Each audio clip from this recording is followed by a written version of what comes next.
इसके बाद तीनों का अगला पड़ाव था पंचवटी। वनवास के 13 वर्ष पूरे हो चुके थे। देवी सीता और लक्ष्मण तो अयोध्या की स्मृति में थे, किंतु राम को संभवतः दैव की क्रूर क्रीड़ा का आभास था।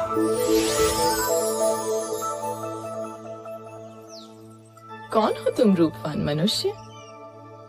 और इस घने जंगल में क्या कर रहे हो? मैं दशरथ पुत्र राम हूं देवी, लेकिन तुम? मैं मैं इस वन की रानी हूं, शूर्पणखा। आप यहाँ की रानी हैं? तो आइए, मेरी कुटिया में पधारिए। नहीं, तुम चलो मेरे साथ। संसार भर के सुख तुम्हारी प्रतीक्षा में है। मैं नहीं जा सकता देवी, मैं वचनबद्ध हूं। तुम जाओ। मेरे जैसी सुंदरी त्रिलोक में नहीं। मेरा प्रणय स्वीकार करो, मैं तुम्हें यहाँ का राजा बना दूंगी। तुम स्त्री हो देवी, मैं तुम्हें हानि नहीं पहुंचाना चाहता। चली जाओ। तू मूर्ख है राम। अब तू मेरा दास बनेगा।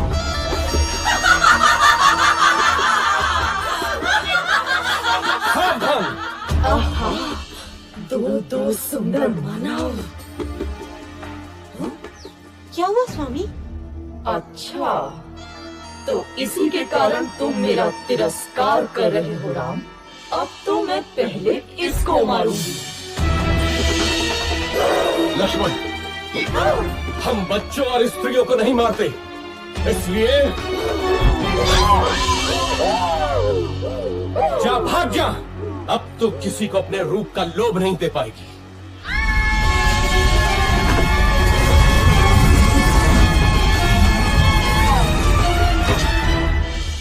राक्षस राज रावण की बहन दुष्टों, तुमको इसको दंडवश मिलेगा, अवश्य मिलेगा।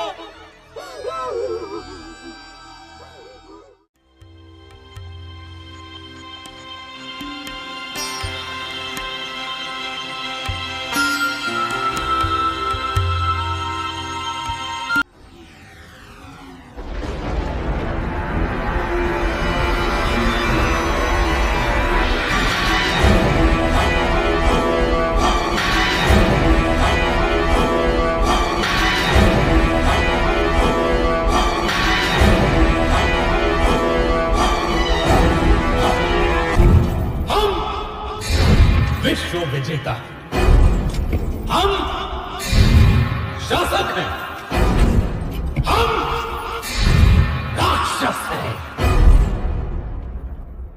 हम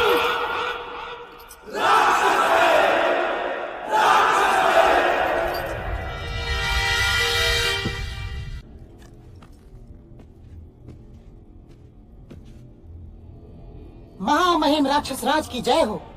राजपुत्र शूर्पणखा उपस्थित होने की आज्ञा चाहती है। शूर्पणखा? वो यहां क्या कर रही है? भेजो उसे।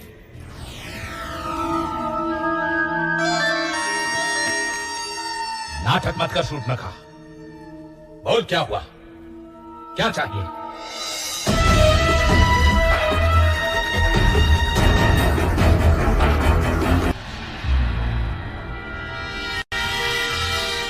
इतना क्या सोच रहा है? तेरी बहन का अपमान हुआ है, जा और नाश कर दे उन मानवों का। ये शूर्पणखा तो मूर्ख है, क्या पता देवों की कोई चाल हो।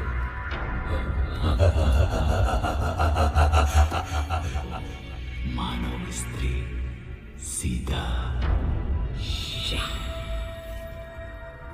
बस सदा स्त्रियों के बारे में सोच। मरवाएगा। मुझे भी ये देवों का ही छल लगता है। मुझे भी।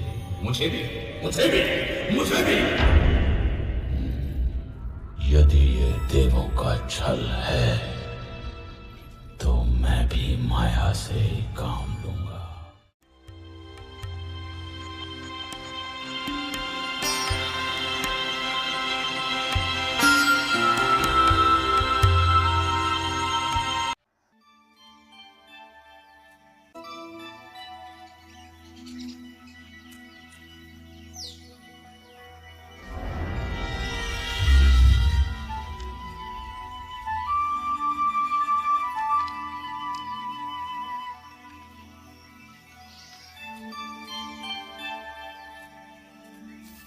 कितना सुंदर है ये मृग।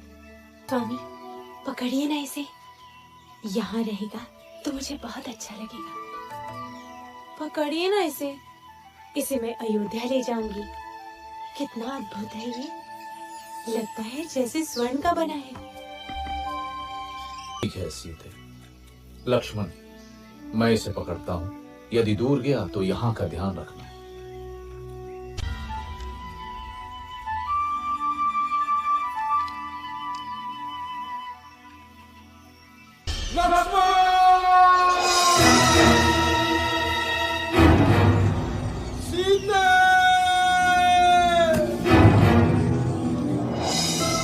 ये तो तुम्हारे भैया का स्वर लगता है वो संकट में है। नहीं हो सकता, अवश्य ही कोई माया है। भाभी आप अंदर चलिए। अरे, तुम्हारे भैया संकट में तुम्हें पुकार रहे हैं और तुमको माया सूझ रही है। जाओ देखो जाकर। नहीं भाभी, भैया उस संकट में असंभव। अरे, धिक्कार है तुम्हें लक्ष्मण। क्या माता कैकेयी की भांति तुम्हारा भी माथा गिर गया? अब क्या तुम्हारी भी अयोध्या पर दृष्टि है? तुम जाना अकेले अयोध्या। ऐसा न कहिए भाभी।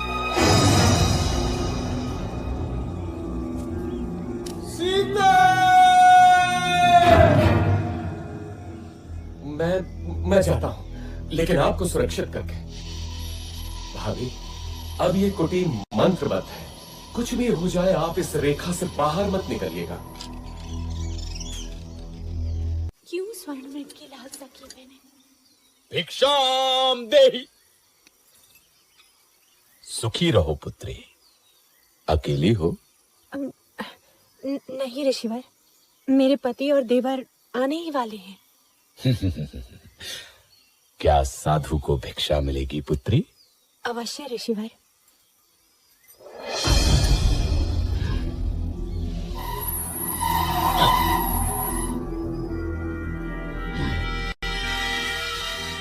इधर आइए ऋषिवर, दान ग्रहण कीजिए। मैं त्यागी हूँ पुत्री, किसी भवन की छाया भी मेरे लिए वर्जित है। तुम यहाँ आकर भिक्षा दो। क्षमा करें महामुनि, मैं ये नहीं कर सकती। मैं ये रेखा नहीं लांघ सकती। ये अपमान है, घोर अपमान। मैं तुम्हारे दान का भूखा नहीं। यदि देना है तो इधर आ, नहीं तो मैं जाता हूँ। पर स्मृति रहे, द्वार पर आए साधु का निरादर ईश्वर भी क्षमा नहीं करता। अलख निरंजन। रुकिए ऋषिवर।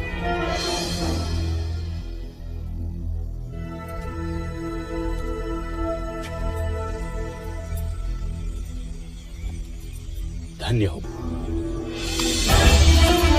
ये क्या है ऋतु? मैं हूँ रावण, लंकाधिपति रावण, दशानन रावण, उस शूर्पणखा का भाई जिसकी नाक काटी है तुम लोगों ने, उसका प्रतिशोध लिया है मैंने।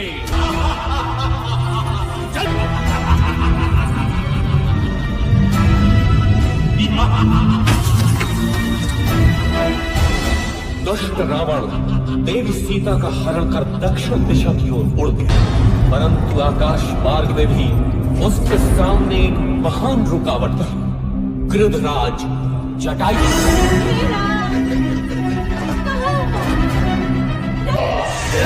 शहर जहां तक आई, अबला का हरण करने में कहां की वीरता?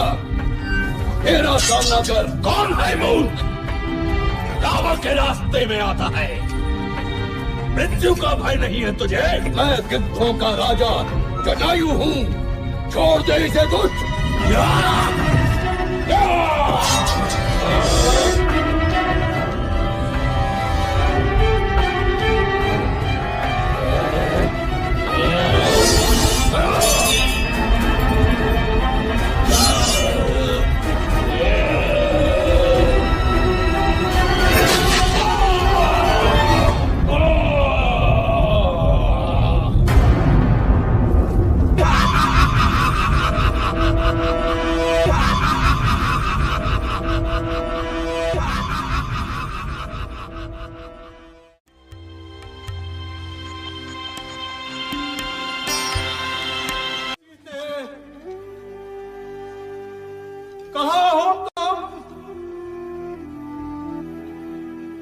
किसी ने देखी है मेरी सीता?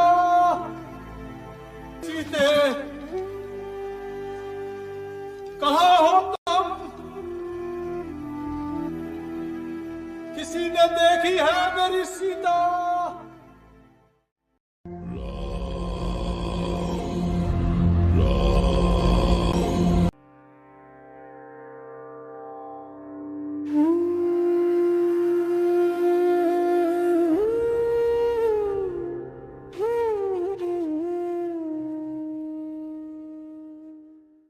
कबंध द्वारा बताई राह पर चलते हुए वे मतंग ऋषि के आश्रम में पहुंचते हैं, जहां शबरी उनकी प्रतीक्षा कर रही थी। राम आएंगे तो अंगना सजाऊंगी, दीप जला के दिवाली मैं मनाऊंगी। राम आएंगे तो अंगना सजाऊंगी, दीप जला के दिवाली मैं मनाऊंगी। मेरे जन्मों के सारे पाप मिट जाएंगे, राम आएंगे। मेरी झोपड़ी के भाग आज खुल जाएंगे।